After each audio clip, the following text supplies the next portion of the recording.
There were barely any, so I added over 20 new abilities to my Ben 10 fan game. Hey everyone, thank you so much for all the support on the last devlog. I've been busy working on new stuff for the update in December, but I finally have time to show a small part of it today. Last devlog, there were lots of suggestions for awesome abilities from you guys, which made me realize there was barely any in the game, so I got to work. These new abilities fall into one of three categories: traversal, combat, or utility. Let's start with all the traversal abilities first. Starting with the most requested ability, web swinging for Spider Monkey, or in Wildvine's case, vine swinging. My swinging has two types, environmental and sky swinging. If the player is near a surface, it will try to find the best point to swing from. If not, then it will use a swing point out of view. This is mostly inspired by Spider-Man Shattered Dimensions, which also had sky swinging, and it was pretty fun. With there being so many aliens to cover, I didn't go super crazy on the complexity of the swinging yet, but there's always room to improve it in the future. But for now, it's pretty fun to use. In addition to swinging, I also made a web zip, which if you're aiming, you can use to precisely move yourself in any direction you're pointing. This doesn't require you to be around any buildings, you simply just get launched in the air. This is pretty useful for creating traversal combos with your web swinging and other abilities I'll talk about soon.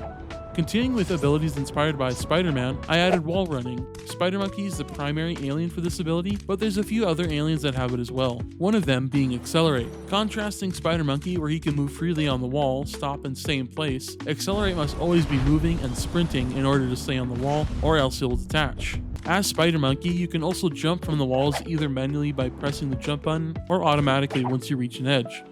Moving on to this next ability, which is fairly simple, but I added diving for characters that quickly reach extreme heights. Specifically Spider Monkey with web swinging and zipping, this will let you get back to the ground quickly.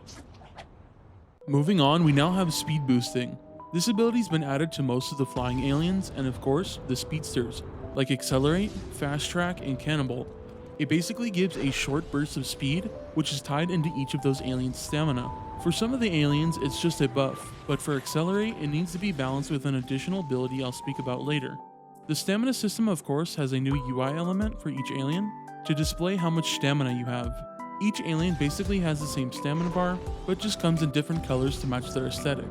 And the last traversal ability is Teleportation. This was specifically made for Alien X's kit, allowing him to move anywhere you're pointing instantly. And that's all for the traversal abilities. We're already at over a quarter of the way for the abilities. Let's move on to the combat abilities, which are pretty epic. First up, Heat Blast now has a fire beam which burns anything you hit with it, including enemies that get set on fire. Additionally, not a new ability, but his fireballs got a quality of life update. To make these feel a lot smoother, I made it so Heat Blast will look in the direction of the nearest enemy in range when hip throwing, but of course you can still throw them precisely if aiming. Moving on, Buzz Shock, Amphibian, and Shock Squatch now have their own version of an electricity beam. Each beam, of course, is inspired by the respected alien, matching their colors and vibe with different VFX and sound effects. This shocks enemies and damages them on contact. Apart from using them against enemies, they'll be useful in future gameplay scenarios that involve electricity. Next up is Upgrade. I wanted to remaster his animations to be more stretchy and start adding his hand morphs. But when I tried to animate these extreme poses, it didn't go very well. So, I had to remake Upgrade's model to support the stretching. I tried to keep the general vibe and style of the previous model by modeling over it with new UV maps, which allows me to make new textures. And finally, a brand new rig. After that was the fun part. I got to making his new morph, the Blaster.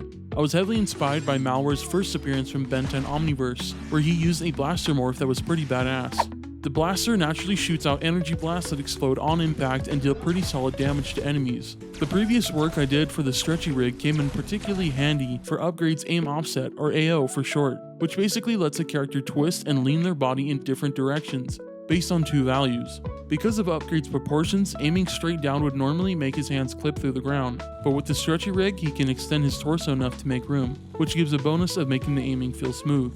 In addition to that, the stretchy rig came in handy again when I started animating his aim in. I wanted to give this action some flair, so instead of snapping directly into aim mode, he does a fluid flick motion.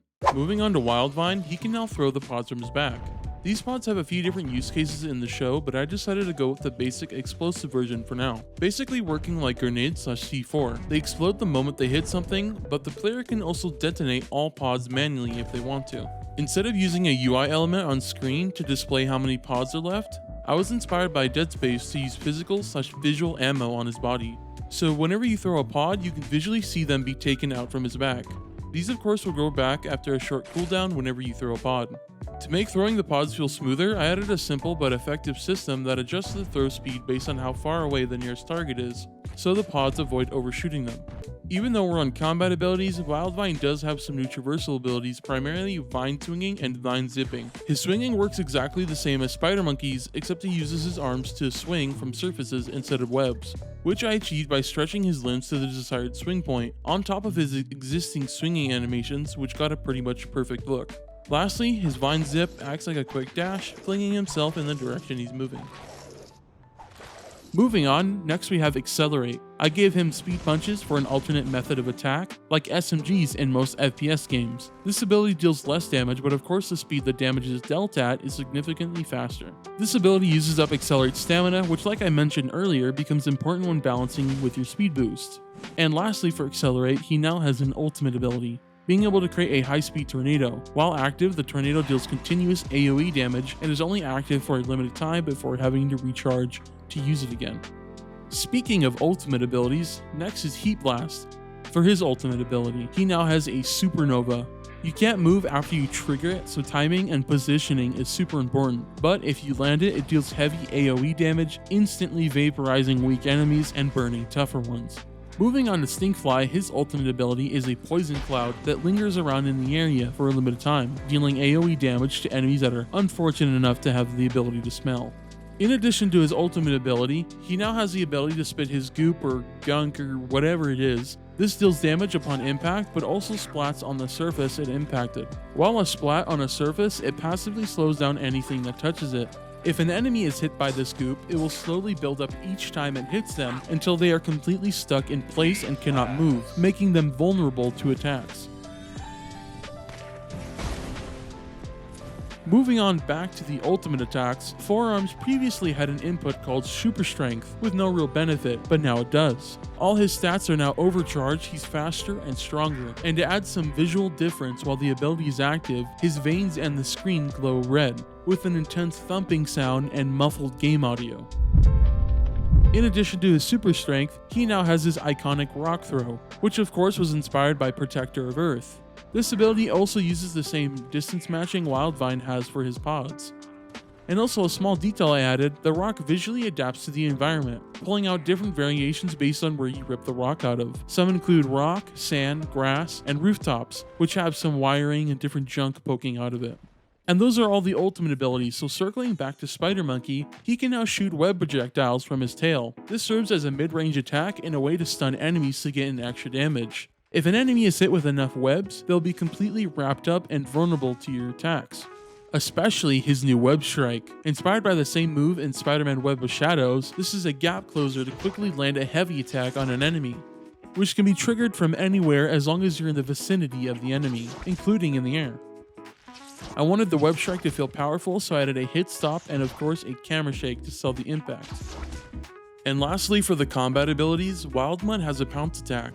This ability lets Wildmutt leap across long distances, far beyond his normal attack range, and slamming right into enemies. While leaping, I wanted the player to feel the intensity, so the camera dynamically zooms out with of course some good old camera shake. To make sure the player always gets a perfect arc when leaping, I used a spline, which basically uses a set of points to create a smooth curve. I generate this spline using the player and enemy's current position, and then of course move the player along the spline. Additionally, as many of y'all have requested, he now has his thermal vision to let him detect and see enemies through walls. This ability is also extended over to Ghost Freak with more ghost-like visuals. And that's all the combat abilities. We're already at 20 abilities, but let's go over a few of the new utility abilities. Accelerate previously had a flash time mechanic where he would run at normal speed, but everything else around him was slowed down. I switched this out for a focus or slow motion mechanic, so now he is slowed down alongside everything else. This will allow you to make turns or navigate areas easier when going at higher speeds. Next, something small, but there's now health regeneration, which, as the name implies, regenerates your health, specifically a small time after you were last damaged. And lastly, I remembered from the live-action Alien Force movie where Nanomech premiered, he was able to shrink far smaller than his original size, so I went ahead and implemented this in the game. Nanomech can now become significantly smaller, which will definitely help getting into small gaps or areas no one else can. The VFX for altering your size was inspired by Ant-Man. And that's everything. I hope y'all enjoy the devlog. Make sure to like if you liked the video, and subscribe if you'd like to see more devlogs and be notified when I drop the next update. If you'd like to support me, and by extension my projects, you can do so through Ko-Fi or Patreon depending on your preference. Speaking of, thank you to all my supporters. You've been a massive help keeping this project alive. Anyways, bye.